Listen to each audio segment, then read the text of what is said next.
Hello, everyone, and welcome to our Community Listens mini refresher series. During this very unique time, we've been hearing from a lot of alumni who are now finding themselves homeschooling, maybe working from home, potentially even being coworkers with their spouses. Dining room tables are becoming schoolrooms and offices all at the same time. And with that comes a lot of frustrating moments, beautiful moments, irritating moments, wonderful moments, and everything in between. But what it also provides us with is continual opportunities throughout the day to decide what kind of message do we want to be sending to our families. Today's topic is going to be a little bit different, or maybe a little bit more pointed towards those of you who are at home with kids between the ages of 0 and 3. And for those of us who are past that phase, maybe we can look back on this with some fond, slightly tainted memories about how that really looked. So for those of you who are finding yourself in that situation right now, I want to talk about maybe some realities that you might be experiencing. Dr. John Gottman is a researcher of relationships.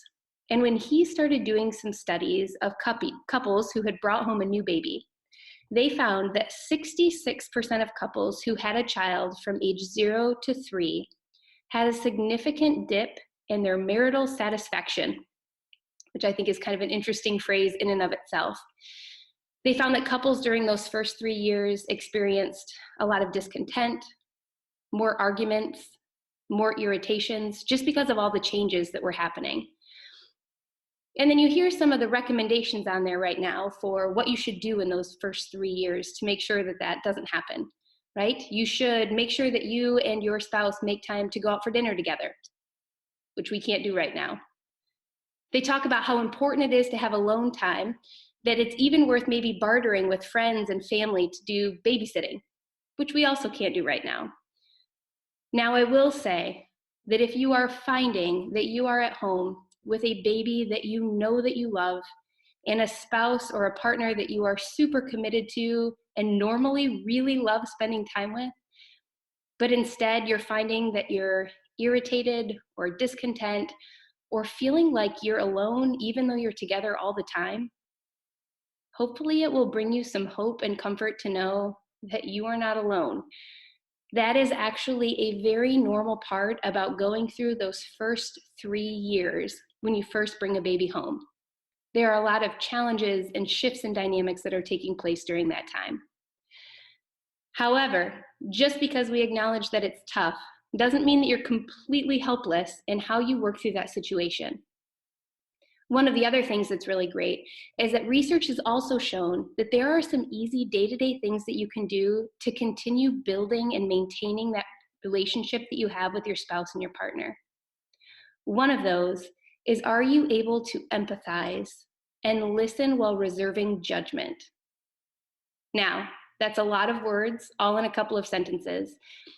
So imagine that you could be the parent that in a conversation with your spouse or partner could share that you are feeling completely overwhelmed, completely depleted, needed all of the time, and that your spouse, instead of maybe coming back with all of the things that they're really tired about, could just listen, could really empathize and understand where you're coming from.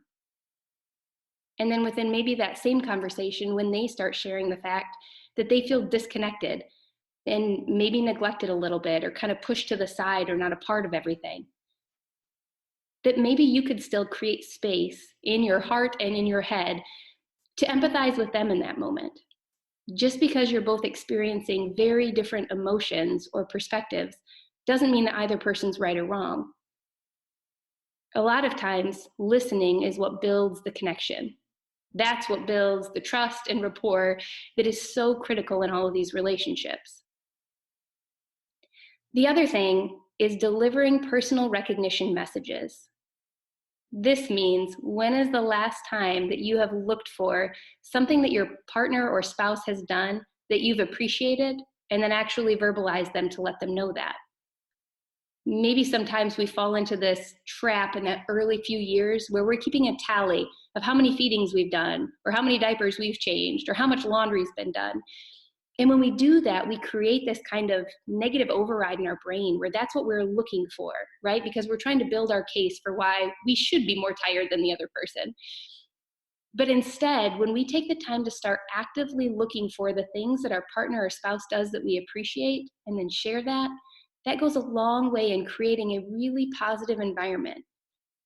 And when we do that over and over and over again, first of all, we start actively looking for that. But also, it means that when we do need to have a difficult conversation, we're starting off on a much better footing.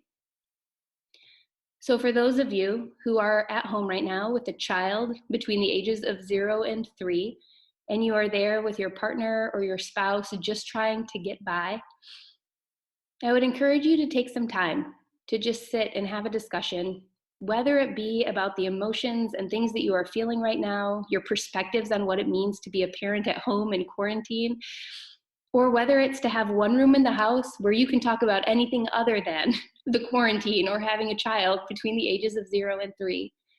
But use that time to practice listening. Practice trying to reserve judgment and just sit there and try to understand your spouse's perspective. And I would challenge you that before the day is out, to try to find some behavior that your spouse or your partner does that you are really appreciating and valuing, and take a few minutes to share that with them. Hopefully, soon enough, you'll be bartering for babysitting and getting back out for another date night. Thank you for listening to this session of Our Community Listens mini-series.